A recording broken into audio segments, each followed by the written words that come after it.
What if, in the next heartbeat, the world you know suddenly changes forever? In the twinkling of an eye, faster than a blink, quicker than a breath, the great disappearance begins.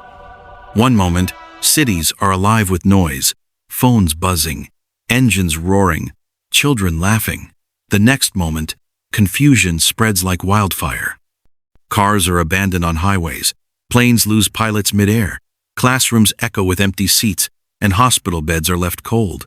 People vanish without warning, without goodbye, without explanation. No alarms sound first. No countdown appears in the sky. It happens so fast that time itself seems shocked into silence. Panic grips the earth as questions explode everywhere. Where did they go? Why them and not us? News anchors stumble over their words, governments scramble for answers, and scientists argue while the evidence stares back at them. This was not natural. Homes remain unlocked, meals half-eaten, phones still ringing with no one left to answer. Families search desperately, calling names that will never echo back. The world feels suddenly smaller, darker, heavier, as if hope itself has been pulled away. But in the midst of the fear, a terrifying realization settles in. This moment was warned about. The great disappearance was not random, it was a separation. Those who believed are gone, and those who remained must now face a truth they once ignored. Mercy gave a signal, and eternity answered. In that single, flashing moment, destinies were sealed, and history crossed a line it can never uncross. So the question remains, lingering in the air like a final warning. If the great disappearance happened right now, would you be taken, or would you be left behind? What do you do when the world keeps breathing, but hope feels dead? Hours after the great disappearance, the silence becomes unbearable. Sirens wail without purpose. Churches stand open with half-filled pews, and social media turns into a wall of screams, prayers, and denial. Some people cling to logic, insisting it was a mass hallucination or a classified experiment gone wrong. Others fall to their knees, shaking, whispering words they once mocked. The truth presses on every heart the same way. This was no accident.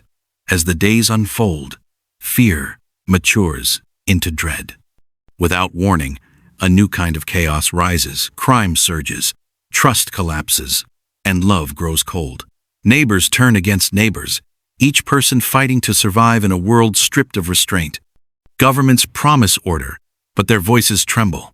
A global leader emerges, calm and confident, offering answers, unity, and peace. The world, desperate for stability, listens. Few question the price hidden behind the promise. Meanwhile, those who begin to understand gather quietly. They read the words they once ignored and realize the great disappearance was the escape. What comes next is the fire. Whispers spread of a coming judgment, of choices that will soon demand everything. Belief is no longer comfortable. It is dangerous. To stand for truth now means standing alone. And as the sun sets on a broken world, one haunting thought grips every soul left behind. If mercy has already passed, how much time remains before justice arrives? When survival demands loyalty, what will you surrender to stay alive? Weeks after the great disappearance, the world no longer feels like home. Food lines stretch for miles, currencies collapse, and digital systems become the new chains of control. The global leader's voice now fills every screen, calm, persuasive, reassuring. He speaks of rebuilding, of unity, of a future without fear. But behind his promises lies a single demand: allegiance. No one buys, sells, or survives without approval. What once sounded like protection now feels like ownership. Those who refuse are hunted not with rage at first, but with policy. Accounts are frozen, identification is revoked, faces are scanned. Choice narrows until it becomes a blade pressed against the soul. Accept the mark and live. Refuse and vanish not in glory, but in suffering. Families are torn apart by decisions made in secret prayers and sleepless nights. Some choose comfort and curse themselves in the dark. Others choose faith and pay in blood. Underground gatherings grow whispers in abandoned buildings, prayers spoken without sound, hope passed like contraband. These believers know the truth now. This world is temporary, and every breath is borrowed time.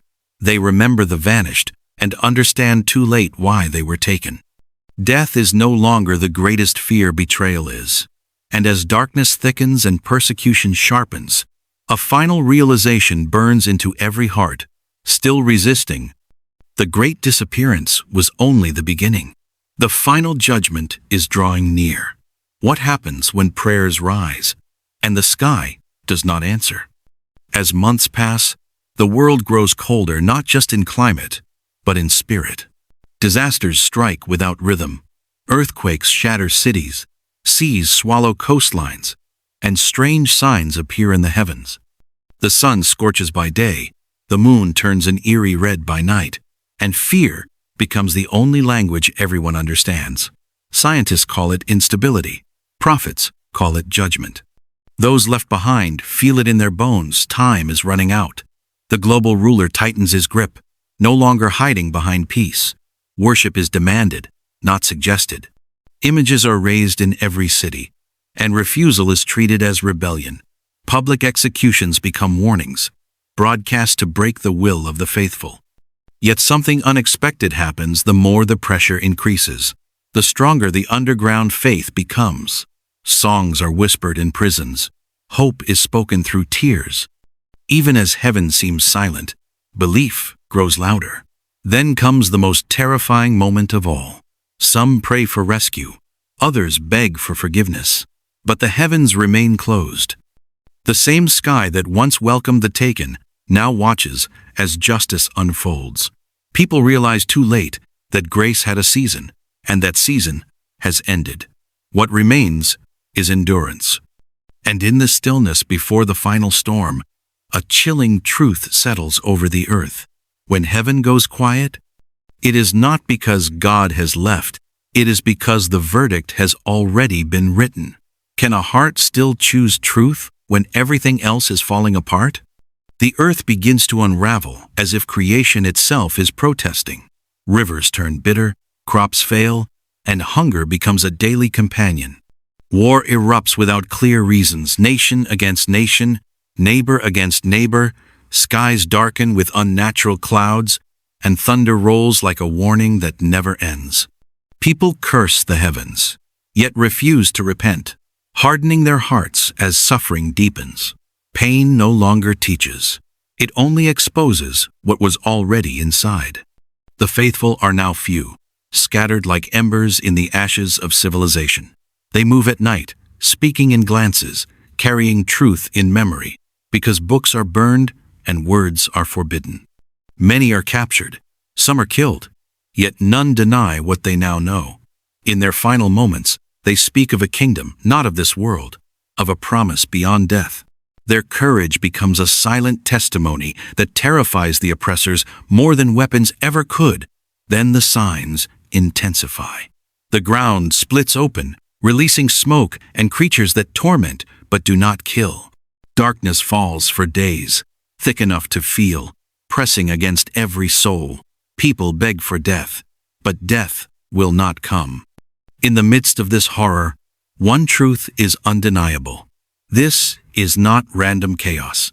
It is measured, purposeful, and final. And as the world breaks under the weight of its own rebellion, a single question echoes through the ruins of humanity. When everything is stripped away, who or what will you still worship? When the world has reached its darkest hour, what if light suddenly returns? Just when humanity believes it has endured the worst, the atmosphere itself begins to change. The darkness that once smothered the earth starts to tremble. A sound unlike anything ever heard rolls across the sky, not thunder, not wind, but a commanding call that shakes every mountain and every heart. People look up, shielding their eyes, as the heavens begin to split open like a torn veil. Light pours through in the sky, pure and terrifying in its glory. Armies freeze mid-march. Weapons fall from trembling hands. The global ruler's confident voice is silenced in an instant. his power dissolving like mist before the sun. From the opening sky comes a presence so overwhelming that no one can deny it. Authority without debate, truth without argument. Those who mocked belief now fall to the ground, knowing too late that this moment was always coming. The faithful lift their eyes with tears, not of fear, but of recognition. This is not rescue from suffering, it is the end of rebellion. The earth quakes as justice steps into history, and every hidden thing is exposed. Kings, generals, and the proud cry out for the mountains to hide them, but there is nowhere left to run. And as the sky continues to open wider, one final truth echoes across the world, louder than every lie ever spoken. The great disappearance was mercy. This is the return of the King.